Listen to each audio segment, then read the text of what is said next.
l'éducation nationale a son rôle à jouer, les profs ont leur rôle à jouer, l'État a son rôle à jouer, et nous, étudiants et même parents, etc., on a notre rôle à jouer. Partant de ce constat-là, comment on met des choses en place pour que ça change, tu vois? Et d'ailleurs, en fait, j'avais une question. C'est justement par rapport aux engagements de ta marque. Comment ça t'est venu, ces valeurs en fait qui sont sociales et écologiques? Est-ce que c'est inné chez toi ou est-ce que tu les as découvertes grâce au podcast? Je pense que j'ai toujours eu on va dire, des valeurs tournées autour de l'humain très très fortes. Pas pour faire la pub de mon école, mais typiquement à l'école, on avait un module où à un moment donné, tu dois identifier tes valeurs fondamentales. Et pendant ce module-là, en fait, mes valeurs fondamentales, la première, c'était vraiment, je ne sais plus quel mot j'avais mis dessus, mais c'était en tout cas l'intégrité humaine, quoi. Que l'intégrité humaine soit respectée, un truc porté autour de l'humanisme, quelque chose comme ça. Et en fait, en faisant cet exercice-là, grosso modo, ça me disait, en fait, il faut que tu aies un métier qui te permette d'alimenter en fait, tes valeurs. Donc, il y avait la liberté, la justice, des trucs comme ça. Et voilà, et donc du coup, dans mon projet entrepreneurial, il y avait forcément une dimension sociale. Ouais. Forcément, c'est ce qui m'anime et c'est ce qui me donne de l'énergie au quotidien. Parce que des fois, je ne vais pas vous faire la leçon de l'entrepreneuriat, des fois ça... Tout entrepreneur qui dit jamais j'ai envie de tout arrêter, je sais pas quoi, tout, c'est un gros mytho, c'est tous. Moi j'y pense au moins une fois par mois et encore je minimise, mais vraiment il y a des moments où tout plaqué parce que c'est trop quoi, c'est dur. C'est cool d'être à deux. C'est pour ça que c'est cool d'être à deux. Moi je te dis la vérité, j'aurais pas été avec quelqu'un, avec Jean-François en l'occurrence. C'est sûr que j'aurais peut-être arrêté parce qu'il y a des moments où tu te dis attends, je peux faire simple, tu vois. Ouais. Je peux aller travailler comme tout le monde, je me prends pas la tête. Tranquille, tu vois. Et là, je suis en train de me prendre la tête pour un truc, je suis même pas sûr que ça va marcher, tu vois. Et ce que beaucoup de personnes ne comprennent pas, c'est que l'entrepreneuriat, mentalement, c'est ce qui est le plus épuisant, tu vois. Moi, personnellement, ce qui m'a le plus dérangé dans l'entrepreneuriat, ça n'a jamais été le travail, tu vois. Ça me dérange pas de travailler tout le temps. Si je sais pourquoi je suis en train de travailler, ça me dérange pas. Je peux travailler jusqu'à X heures, tu vois. Mais le plus dur, c'est le mental, tu vois. Comment est-ce que tu te réveilles chaque matin et tu te dis vas-y, je continue quand même. C'est pas en train de prendre pour le moment, mais j'y crois et je continue. Et c'est le plus dur. Et je pense que si tu veux te lancer dans l'entrepreneuriat, c'est vraiment le mental. Faut y penser en tout cas. C'est même pas t'es jamais prêt. Le côté financier, c'est pas le côté acharnement, quoi. C'est vraiment le mental. Parce qu'il y a des périodes où tu peux pas, quoi. Mais c'est pour ça que du coup, pour moi, c'est les valeurs et ce qui t'anime, ton moteur, qui est le plus important. Parce qu'au final, les moments où tu vas avoir des downs, parce que tu en auras, c'est sûr et certain, mais en fait, tu te dis, en fait, ça a du sens ce que je fais. Vraiment, moi, en tout cas, c'est comme ça. À chaque fois que j'en ai marre, je me rends compte, je me dis, en fait, Daphné, ça a du sens. Et puis, le truc Chérissap, en tout cas, moi, un des trucs qui m'anime le plus, c'est qu'au fur et à mesure des années, on a construit une équipe. Et cette équipe-là, elle est vraiment hyper. Comment dire? Désolé, on va dire, oui, la famille, machin et tout, c'est pas ça, l'entreprise et tout. Mais c'est vraiment un mood familial, quoi. Okay, ouais. C'est vraiment un groupe hyper soudé, hyper... voilà, on est tous vraiment hyper... ça s'est fédéré, quoi. Voilà. Du coup, ça me pose à poser une question parce que la plupart des entrepreneurs que moi j'ai rencontrés, avec lesquels j'ai discuté, le plus gros challenge dans l'entrepreneuriat, c'est le recrutement. Ouais.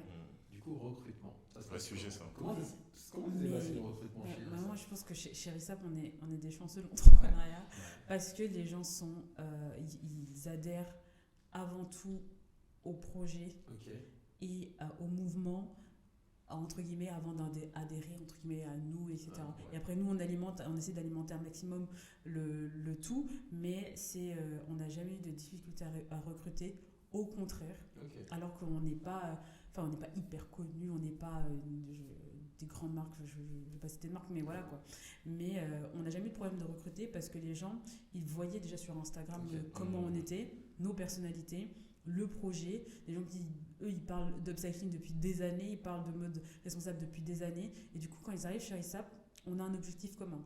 L'objectif, c'est promouvoir l'upcycling, démocratiser l'upcycling, créer une marque qui a du sens, vraiment permettre au secteur, à l'industrie d'être plus sensé. Ouais. Déjà, à partir de là, tu peux être sûr que ton recrutement, si les gens adhèrent à ce truc-là, c'est fini. Ouais, c'est cool. Ce qui est cool avec vous, c'est que la communauté, elle existe en fait sur Instagram. Quand une personne vient vers Rissap, elle connaît déjà la communauté, elle connaît Rissap sur les réseaux. Donc, que ouais, Il y t'es a de sûr ça. que Ça aide. la personne essaie C'est sûr. de faire quoi et s'embarque un peu. Ouais. Exactement. Et derrière, en plus, nous, on a un management, on va dire, un peu plus horizontal que les managements classiques. C'est-à-dire Ouais. que nous, on a un management particulier qui est vraiment basé sur la bienveillance, la confiance, et en fait, on grandit ensemble. Ok. Voilà. Et tu penses que ça marche toujours ça? Pour nous, oui. En tout cas, Tout le temps. Il n'y a pas eu pour moi, une personne de l'équipe avec qui ça n'a pas marché?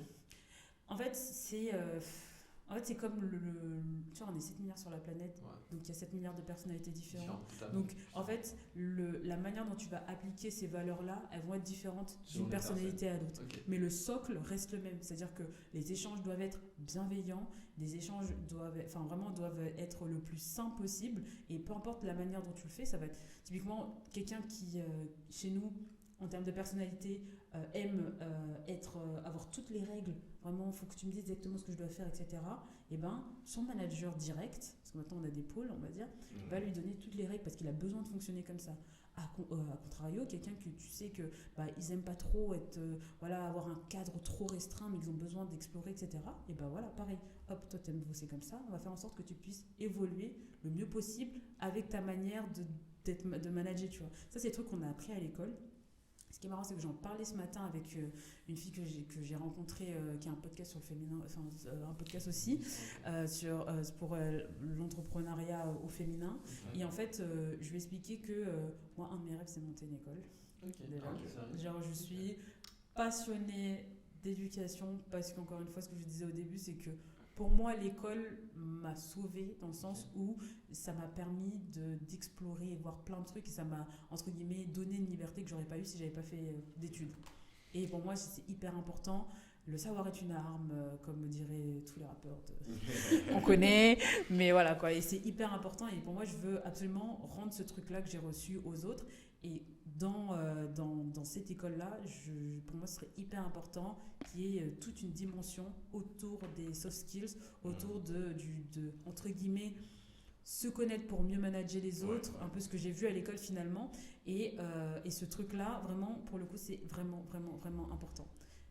On devient manager, on n'est pas manager, et ça s'étudie, ça se comprend, et ça s'apprend Et exactement. du coup, vu que tu parles d'éducation, tu penses quoi du système éducatif actuel? C'était Est-ce que c'est ma critique? question. Ouais, Voilà, vous avez entendu une perche. Tu penses quoi, toi?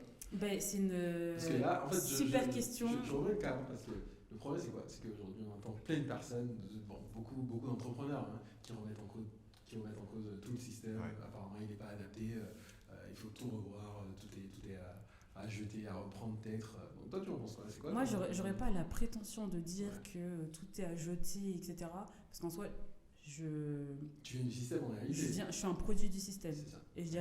Et en fait, en tout cas, dans ma vision des choses, je suis une anomalie du système. Ok. Moi, je crois absolument pas à la méritocratie. Ok. Pour moi, aujourd'hui, il y a quand même, il faut pas qu'on se voile la face, il y a quand même une partie de la société qui est privilégiée, qui a accès à de l'éducation privilégiée, de haute qualité. Et parfois, de temps en temps, il y a des gens qui atterrissent là, on ne sait pas trop pourquoi, mais ils atterrissent là.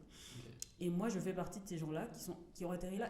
Et je le sais, j'ai eu énormément de chance d'avoir des super profs, vraiment tout au long de ma carrière scolaire. Vraiment, j'ai eu des profs incroyables qui m'ont bien guidée, qui m'ont transmis énormément de savoir, eux, parce qu'ils étaient passionnés. J'ai fait on va dire, entre guillemets, des parcours de prestige. Donc la prépa, c'est un parcours prestigieux.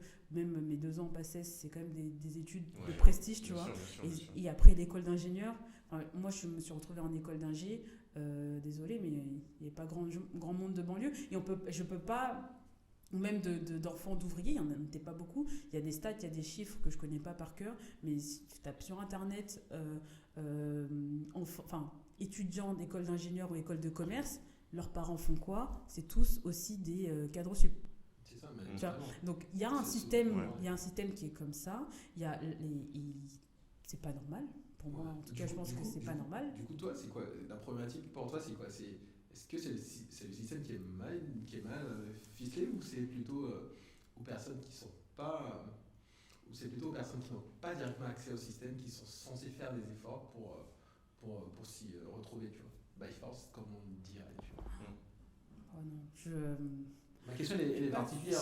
Non, non, non, C'est quelle école, non, toi mais je vois ce que tu veux dire, mais pour moi, enfin, C'est le je système suis, ou je c'est, suis, ouais. je suis pour une véritable équité, Ok. et ça veut dire que pour que tout soit équitable, il faut Équité, donner. c'est différent d'égalité. Et c'est on est différent d'accord. d'égalité. Ok. Donc, égalité. Aujourd'hui, je pense qu'en France, on a l'égalité des chances. Donc, Ouais. tout le monde Ouais, doit ouais. aller à l'école jusqu'à. Tout le monde peut aller à l'école, on va Tout- dire. Voilà. En tout cas, dans les lois et dans ce qui est écrit, tout le monde doit aller à l'école jusqu'à un certain âge. Ça, c'est très factuel. Mais derrière, ce qu'on reçoit d'un élève à un autre, et je pense qu'on peut faire l'expérience, tu prends quelqu'un qui est dans un lycée, dans une zone prioritaire d'éducation, et quelqu'un qui vient, par exemple, d'un grand lycée à Paris ou quoi, ils n'ont pas le même niveau. Ouais, totalement, je suis d'accord. Et ça, pour moi, c'est un problème d'équité. Ok. Totalement d'accord avec. Ouais. Non, moi, je Et comprends c'est ce pas, que tu et veux du faire. coup, c'est pas, je pense, les gens n'ont pas à faire d'efforts. Mais Pour moi, tout comment devrait. comment tu règles ce problème-là d'équité, tu vois? Parce que Là- moi, je me dis, parfois. Là, je pour passe moi, un entretien que pour ce soit l'éducation dans- nationale, c'est parti. J'arrive. En fait, c'est un sujet qu'on a déjà abordé. Mais j'adore le sujet. Ouais. Avec des Et points de je vue pense un peu. on s'entend peut-être sur certains points, mais pas forcément sur tous. Mm. En fait, moi, ma question, elle est toute simple. Hein, c'est comment tu règles ce problème d'équité? Parce que le point, c'est quoi? C'est que tu as des personnes qui sont peut-être issues de milieux favorisés, tu vois. Donc, c'est comme ça. Mhm. Et pour moi, la société, c'est le reflet aussi de tout, tu vois. Que ce soit dans le business, que ce soit la société, que ce soit peu importe le domaine, ce sera toujours pareil. Il y a des personnes qui sont privilégiées, il y aura Mhm. d'autres personnes qui ne sont pas forcément automatiquement privilégiées. Et je pense que tu ne peux pas non plus demander à la nature de totalement équilibrer les choses. Et parfois, quand tu n'es pas privilégié, il faut juste assumer que tu dois faire plus d'efforts que les autres. Et je pense que ce sera compliqué d'avoir un système totalement équitable, tu vois. Je pense que ça n'hésitera jamais, tu vois. Même quand tu prends le business, tu peux avoir plein de personnes qui ont le même projet. De façon naturelle, tu auras des personnes qui auront peut-être un peu plus de chance que d'autres. Peu importe la façon, mais tu auras des personnes qui auront plus de chance que d'autres. Et peut-être que la personne qui n'a pas eu assez de chance, ce qu'elle va devoir faire, c'est bosser un peu plus ou chercher plus d'opportunités, peut-être, je sais pas, on va faire un peu plus d'efforts. Ouais, là, tu viens totalement de plus que titiller ma valeur justice. Ouais, Genre, pour moi, tu vois, ce que tu viens de dire, c'est totalement injuste. ouais. Tu vois, Ok. ça me, Mais c'est totalement. ça me Ça heurte. te tend. Ouais, ça me heurte. Non, mais je suis Ça me, totalement d'accord. ça- non, mais C'est totalement injuste, ouais, tu vois. c'est- Mais comment tu fais pour résoudre le c'est- problème? Parce ça- que pour moi, il n'y a pas vraiment de solution. Parce que quand tu prends une personne qui a des parents qui sont comme tu dis, cadre supérieur, c'est sûr que, quel que soit ce que tu vas faire, la personne elle a des contacts, donc forcément elle va pistonner peut-être ses enfants. Mais la personne qui a ses parents qui sont ouvriers n'ont pas de contact, tu vois. Ouais. Donc tu vas faire ce que tu veux. Elle est obligée de se démerder par elle-même, tu vois. Peu importe ce que l'État va faire, il y a toujours une plus-value que l'autre aura, que tu n'auras pas, tu vois. Mais du coup, moi, ce que je demande, c'est même pas tu vois, les gens qui sont privilégiés, je leur dis pas de descendre. Ok. Tu vois, moi, ce que je dis, c'est que il faut, voilà, Qu'on les gens ramène sont les là, autres au niveau. qu'on ramène tout le monde. Et au comment niveau. tu fais ça? Ah ouais, monsieur, je ne travaille pas à l'éducation nationale, mais pour moi, ramener au Ouais. niveau, c'est déjà, à la base de la base, avoir la même qualité d'enseignement partout. Ouais. On peut pas, genre vraiment, sincèrement, c'est juste partir de là, avoir la même qualité d'enseignement partout. Déjà, on rattrape un peu le retard. Et puis après, forcément, tout le capital culturel que certaines personnes ont, eh ben, on ne pourra pas le compenser totalement, mais on peut avoir des actions, tu vois. C'est pour ça qu'il y a plein d'assos qui font plein de choses extraordinaires et géniales pour essayer de compenser ce truc-là et pousser un peu les jeunes à se dire, bah, en fait, les gars, la rue, c'est pas... Enfin, vous n'avez rien à faire dans la rue, entre guillemets, et vous pouvez aller à l'école, tu peux devenir... et en plus, il y a plein de trucs autour du rôle modèle, tu vois. Tu peux devenir médecin si tu as envie, et puis si tu n'as pas envie d'être médecin, mais en fait, tu peux devenir avocat. Mais en fait, tu vois, genre, le simple fait de voir, et là je parle par exemple des gens privilégiés. Les gens privilégiés, toute leur vie, ils ont côtoyé d'autres gens privilégiés, tu vois. Pour eux, c'est, ils se posent pas la question de oh je pourrais jamais faire ci, oh je pourrais jamais faire ça, Non, c'est oh machin, accessible, etc. en fait. C'est quelque chose d'accessible et Ils le c'est touchent. ultra normal et c'est génial. Mais juste, il faut que les autres aussi puissent avoir cette même qualité-là de rêve, tu vois. Moi, je dis pas il faut qu'on rabaisse, qu'on machin et tout. Ouais. Non, c'est juste que tout le monde doit avoir un peu genre les vraies mêmes égalités de chances et de réussir et de rêver aussi grand qu'ils peuvent et qu'ils veulent surtout. Mais une fois que tu dis ça, moi justement, c'est quoi le discours que tu balances? C'est quoi le discours que tu donnes? Tu vois, moi, mon discours, c'est de dire peut-être, ok, il n'y a pas d'équité, on va dire, il n'y a pas d'équité, mais il ne faut pas forcément attendre que l'État fasse les choses pour que tu puisses avoir les mêmes chances que les autres. Tu vas devoir te battre pour faut avoir les mêmes chances que les autres. Pour moi, c'est ça le discours que je tiens, tu vois. Ok. Est-ce que tu penses que le discours devrait être de dire c'est aux personnes qui ont peut-être le moins de chance de plutôt leur dire ouais, t'as moins de chance, mais c'est à l'État de le faire, on va demander à l'État de le faire, ou tu dis à cette personne-là, bats-toi parce que cette chance-là, personne ne va te la donner, mais tu peux l'avoir par toi-même et tu dois travailler par toi-même pour l'avoir, tu vois. Mais du coup, pour répondre, je vais te faire un parallèle avec un peu l'état de l'industrie de la mode. Ok. Pour moi, tout le monde a son rôle à jouer. Ok. Donc par exemple, tu vois, genre sur l'industrie, l'État a son rôle à jouer dans le sens où ils doivent aussi faire un effort sur toutes les taxes, les machins, les finances, limiter peut-être l'entrée sur le marché de certains produits. Derrière, nous, les privés, on a notre rôle à jouer en mettant sur le marché des bons produits, des produits où nous, on a été audité toute la chaîne de valeur, etc. On sait que nos vêtements n'ont pas été faits par des gamins dans une cave ou je ne sais où. Et le consommateur a aussi son rôle à jouer, dans le sens où c'est lui qui se dit, en fait, moi, les privés, l'État et tout, etc., ils créent un système pour m'alimenter moi. Et si moi, je décide de consommer correctement, instinctivement, on va dire, ou même de manière induite, ils vont me proposer des choses bien faites. Et pour moi, dans le sens sur l'éducation, c'est à peu près pareil. Tout le monde a son rôle à jouer.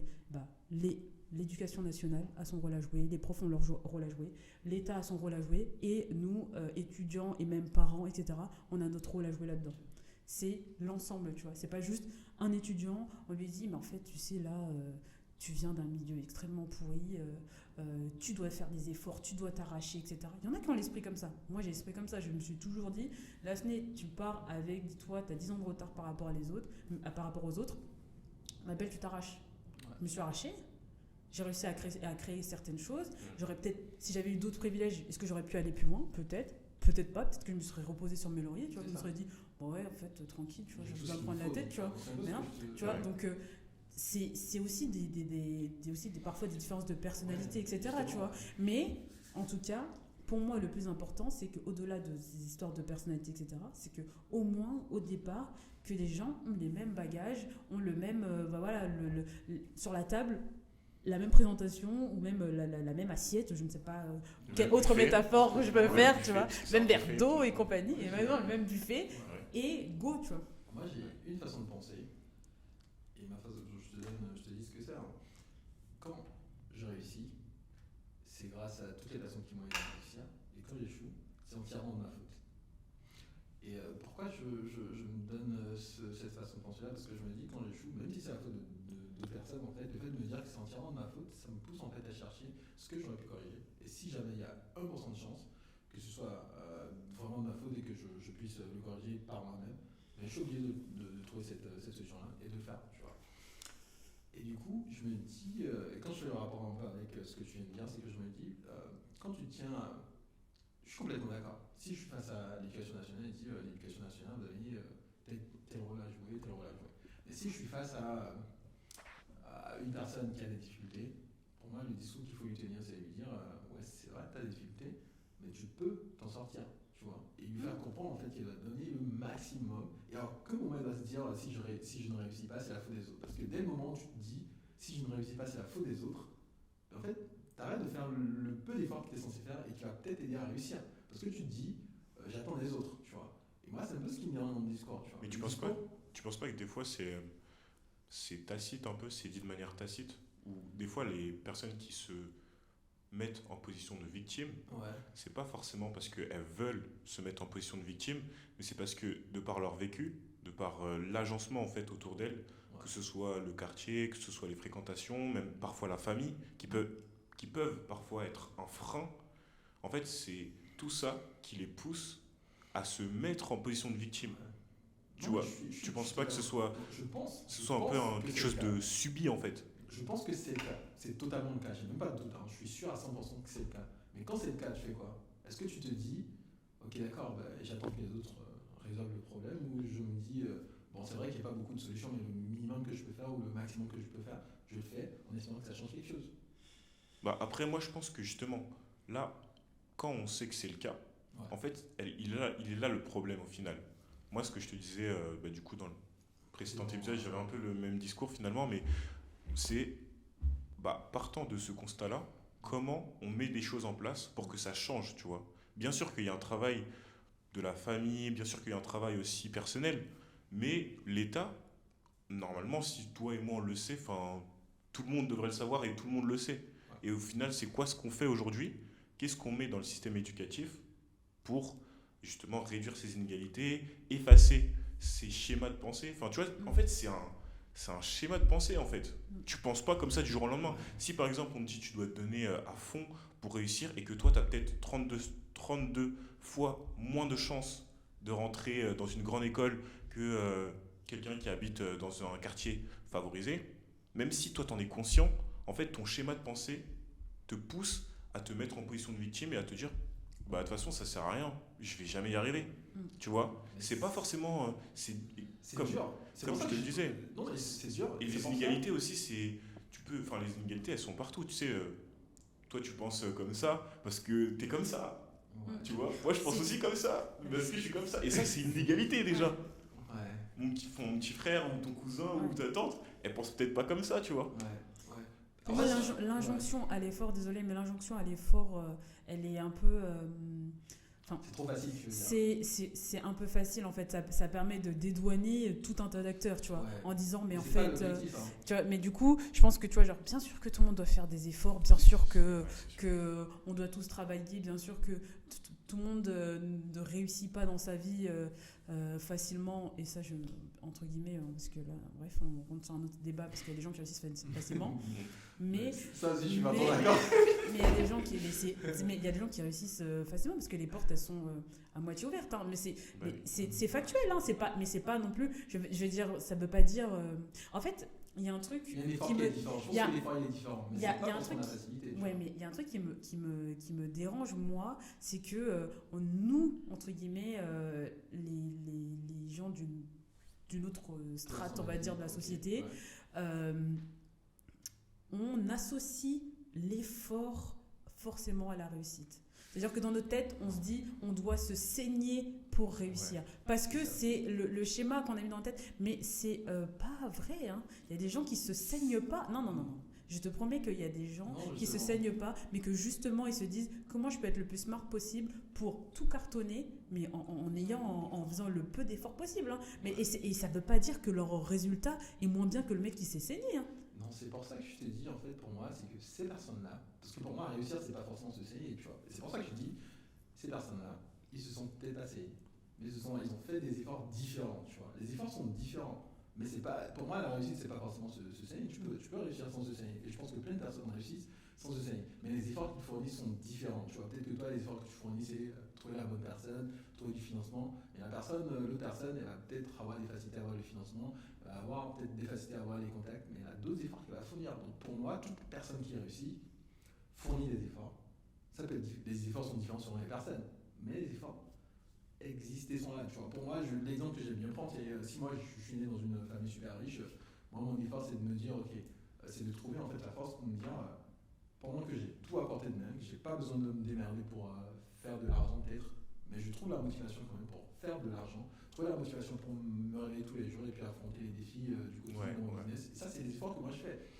Moi qui suis riche, mais moi qui suis pas riche de nature et qui suis pauvre, qui suis né dans une famille pas favorisée, moi j'ai pas le choix. Je me dis, dans tous les cas, je suis dans la merde. Si je me démerde pas, je mange pas, tu vois. Moi j'ai une motivation que ces personnes-là, elles n'ont pas. Moi, je n'ai pas le choix. Je suis obligé de me démerder, tu vois. Moi, mes efforts sera peut-être d'aller chercher du financement, aller chercher les bons contacts. Mais en fait, je fais mes efforts moi. Mais moi, je n'ai même pas besoin de cet effort-là de me dire il faut que je trouve la motivation pour. Dans tous les cas, s'il ne me motive pas, j'ai rien du tout. Tu vois. C'est pour ça que je pense qu'il n'y a pas personne. C'est vrai, il y a des personnes qui ne se saignent pas, mais les efforts sont juste différents. C'est juste un peu ma position, tu vois. Je pense que les efforts qu'on fait sont complètement différents. Et moi, je sais que les efforts que. Bon, des efforts où je sais pas comment tu l'appelles, mais. Des actions différentes. Des actions ou les challenges. Ça, ou si je veux les challenges différents. Des Là, challenges je suis différents, totalement tu vois. d'accord. Et moi, personnellement, je pense que les challenges, ils sont complètement différents de personnes, tu vois. Et ça, je l'assume. Mais c'est pas pour autant que je pense que l'autre y réussit plus facilement. Hein. Ouais, mais après, ça, c'est. Personnellement, Ouais. je m'en fiche un peu de comment Des autres, réussissent ouais, les des autres. Et je à la pense rigueur, que ce qui ouais, pourrait m'intéresser le plus, c'est vraiment plus comment faire en sorte que les gens qui, eux, n'ont pas, entre guillemets, puisse réussir. accès tout cet univers-là puissent y accéder. Ouais. Ça m'intéresse plus que les autres qui n'ont pas besoin que je me penche sur leur situation, parce qu'en fait, ils y arrivent déjà. Tu sais, moi, typiquement, dans ma personnalité, dans ma manière de réfléchir, c'est si tu sais faire du vélo, et ben, tu prends ton vélo et tu y vas, tu vois. Je vais m'intéresser à la personne qui galère à faire du vélo. Je suis totalement d'accord. C'est plus comme ça que je réfléchis. Et en plus, si tu sais faire du vélo, bravo, fonce, tu vois. Genre vraiment, et c'est pas moi qui va dire, mais attends, toi tu sais faire du vélo et l'autre il sait pas, mais en fait t'as pas le droit de faire du vélo. Ouais. Non, tu sais faire du vélo, trace. Ouais, Et moi, je vais te donner un coup de main à celui qui sait pas faire, tu vois. Ouais, totalement d'accord. Totalement d'accord. Et là, je pense que je te rejoins totalement. Cool. Ouais. Et du coup, moi, j'ai envie de te poser une question toute simple. Hein. C'est quoi les challenges, les plus gros challenges que tu as eu avec ça? Parce que, c'est bien beau de Ouais. montrer la face. Bon, encore que c'est pas totalement ce que tu veux atteindre comme objectif. Déjà là, c'est pas mal. Très parce que belle je pense qu'il y a- communauté, une très belle Ouais. marque. il y a plein de personnes qui Oui, espèrent il reste encore, y être, ouais. tu vois. Et du coup, ce qu'on ne voit pas, c'est les challenges. Et du coup, c'est quoi les Mais il nous gros reste challenges? pas mal de challenges à remporter, on va dire. Ouais. Mais dans les plus gros challenges qu'on a eu, il y a plein de fois où on s'est mis en difficulté, je dirais, par rapport à notre situation à l'instant T. Typiquement, nous, on se laisse beaucoup porter par le flow. Du coup, plus ou moins avant, on s'est beaucoup laissé porter par le flow. Et du coup, des fois, on avait un atelier, par exemple, on était dans une arrière-boutique. Et en fait, parfois, du jour au lendemain, on nous dit, mais en fait, d'ici un mois ou même 2 semaines, vous devez partir. Et nous, c'est dire, ok, si on part, il faut qu'on trouve un local. Ça nous fait un loyer conséquent à payer. Est-ce qu'on a les moyens de faire ça? Alors, au moment où on se pose la question, on les a pas, concrètement.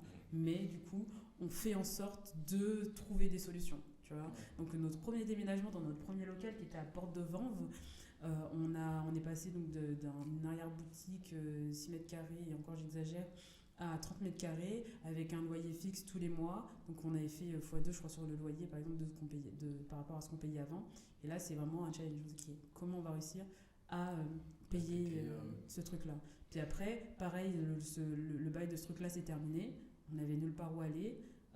Et on a trouvé notre local qui est maintenant dans le 19e. Et là, on est passé sur 90 mètres carrés, le loyer fait x3. Et du coup, là, on s'est dit, mais attends, mais comment on va réussir Du coup, x6 du premier. Ouais. Okay. On va trouver nos alternants, comment on va payer nos alternants, comment on va payer le loyer, comment on va faire tout ça tout en faisant de la croissance. Okay. Pareil, là, gros challenge. Et puis, à chaque fois, on se dit, on va jamais y arriver. Puis en fait, on puise dans nos ressources, trouve des solutions et à chaque fois, on y arrive, quoi. Et justement, moi, j'ai grave remarqué ce truc-là. J'ai grave l'impression que la nature sait combler les trous. Je sais pas, c'est-à-dire que ce que je veux dire, parfois quand tu n'es pas dans la situation, tu te dis si je me retrouve dans cette situation-là, je vais pas gérer. Je vais pas m'en sortir. J'ai grave l'impression qu'à chaque fois que tu te retrouves face au pied du monde, face à un mur, il y a toujours une solution qui se présente. Tu vois. J'ai grave l'impression, c'est pour ça que je dis souvent, pas avoir peur d'avancer, tu vois. Même s'il n'y a plus d'opportunités, tu vas te rendre compte en fait qu'à ce moment-là, la solution va se présenter. La solution, tu vois. On s'en rend pas compte. Mais je sais, c'est pareil pour vous. Mais après, il y a plusieurs manières de réagir. Je pense que ça dépend de chacun. Ça dépend aussi des croyances de chacun. T'en as certains qui vont faire appel à Dieu, d'autres comme toi t'as naturellement dit c'est la nature. Moi je pense qu'il faut juste. Oui, tu crois en Dieu. C'est le truc. Mais tu vois, en fait, chacun va trouver en fait midi à sa porte. Mais tant que tu fonces, tant que tu crois en ton projet, il y a toujours des solutions qui se présentent. Et tant que tu es dans la réflexion aussi.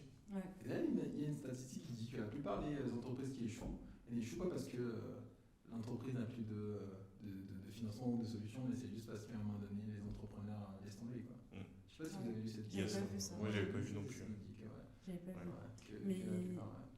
Mais oui, pour revenir à ce que tu disais sur le fait qu'à chaque fois on trouve des solutions, je pense qu'un bon entrepreneur sait prendre des risques mesurés.